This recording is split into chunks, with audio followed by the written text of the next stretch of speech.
जिल्हा परिषद अध्यक्ष व मुख्य कार्यकारी अधिकाऱ्यांकडून इद्रिस मुलतानी यांचे भव्य स्वागत। छत्रपती संभाजीनगर जिल्हा परिषद येथे राज्यस्तरीय अभ्यास समितीचे अध्यक्ष तथा राज्यमंत्री दर्जाप्राप्त माननीय इद्रिस मुलतानी यांचे जिल्हा परिषद अध्यक्ष तसेच मुख्य कार्यकारी अधिकारी यांचे हस्ते पुष्पगुच्छ देऊन भव्य स्वागत करण्यात आलं।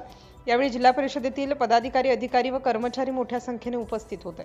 स्वागताबद्दल प्रतिक्रिया व्यक्त करताना इद्रिस मुलतानी म्हणाले, आज छत्रपती संभाजीनगर जिल्हा परिषदेचे येथे सर्व माननीय पदाधिकारी, अधिकारी आणि कर्मचाऱ्यांनी अत्यंत उत्साहपूर्ण वातावरणात माझे स्वागत केलं।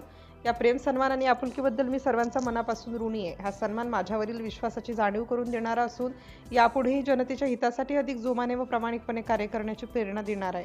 यावेळी त्यांनी जिल्हा परिषद अध्यक्ष, मुख्य कार्यकारी अधिकारी तसेच सर्व पदाधिकारी, अधिकारी आणि कर्मचाऱ्यांचे मनपूर्वक आभार मानले। जनतेच्या हितासाठी प्रामाणिकपणे व प्रभावीपणे कार्य करण्याचा निर्धार त्यांनी यावेळी व्यक्त केला। सिटी इंडिया न्यूज साठी सोयगाव तालुका प्रतिनिधी संतोष गर्दे।